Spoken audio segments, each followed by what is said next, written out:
আজি কেইগৰাকীমান ব্যক্তিয়ে জুবিনৰ ন্যায় বিচাৰি ৰাস্তাত আন্দোলন কৰিছে। পুলিচে তেওঁলোকক গ্ৰেপ্তাৰ কৰিছে আৰু মানুহে সুধিছে তেওঁলোকক কিয় গ্ৰেপ্তাৰ কৰা হ'ল। এজন ব্যক্তিৰ নাম অজয় ফুকন। জুবিন গাৰ্গে নিজে এই ব্যক্তিজনৰ বিষয়ে কৈ যোৱা কথাকেইটা আপোনালোকে শুনিব। জুবিনে জীৱনকালত কৈ গৈছিল যে এই ব্যক্তিজনৰ জৰিয়তে মোৰ লগত কোনেও সম্পৰ্ক নকৰিব। মই জুবিনে দিয়া টুইটটো মই পঢ়ি দিব খোজা নাই। জুবিনৰ ভিডিঅ'টো সামাজিক মাধ্যমত উপলব্ধ থাকিব। আৰু এইগৰাকী ব্যক্তিয়ে কংগ্ৰেছ দলৰ যোৱা চাবুৱা বিধানসভা সমষ্টিৰ প্ৰাৰ্থী আছিল। আনজন ন্যায় বিচৰা ব্যক্তি হ'ল ভিক্টৰ দাস। এগৰাকী সহজ সৰল ছোৱালীক কেনেকৈ গুৰুল কৰি এই ব্যক্তিজনে পিটিছিলে তাৰ প্ৰতিচ্ছবি এতিয়াও আমাৰ সন্মুখত পৰা আঁতৰি যোৱা নাই।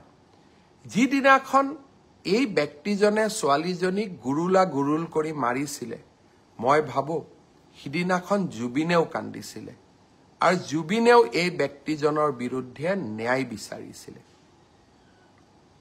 অসমবাসী ৰাইজক মই বিনম্ৰতাৰে সৈতে ক'ব খোজো, জুবিনৰ নামত চৰকাৰ বিৰোধী ৰাজনীতি হ'ব নোৱাৰে। জুবিনৰ নামত আমি অসমখনক নেপাল কৰিব দিব নোৱাৰোঁ আৰু জুবিনৰ আত্মাক শান্তি দিবৰ বাবে আমি এই অসমখনক সুফলা কৰি আমি নিৰ্মাণ কৰিব লাগিব। আজি কেইগৰাকীমান ব্যক্তিয়ে জুবিনৰ ন্যায় বিচাৰি ৰাস্তাত আন্দোলন কৰিছে। পুলিচে তেওঁলোকক গ্ৰেপ্তাৰ কৰিছে আৰু মানুহে সুধিছে তেওঁলোকক কিয় গ্ৰেপ্তাৰ কৰা হ'ল। এজন ব্যক্তিৰ নাম অজয় ফুকন।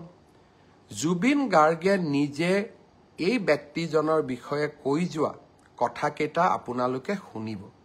জুবিনে জীৱনকালত কৈ গৈছিল যে এই ব্যক্তিজনৰ জৰিয়তে মোৰ লগত কোনেও সম্পৰ্ক নকৰিব।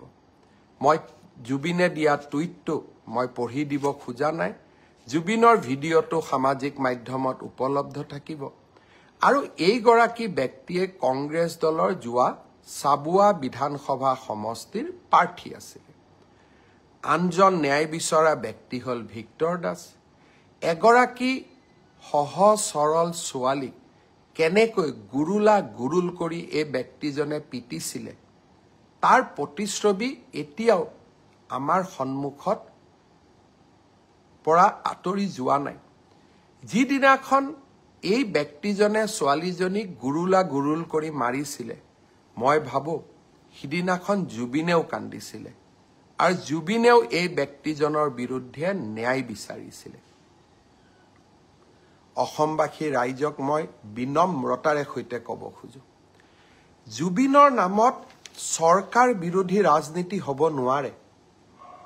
জুবিনৰ নামত আমি অসমখনক নেপাল কৰিব দিব নোৱাৰোঁ আৰু জুবিনৰ আত্মাক শান্তি দিবৰ বাবে আমি এই অসমখনক সুফলা কৰি আমি নিৰ্মাণ কৰিব লাগিব।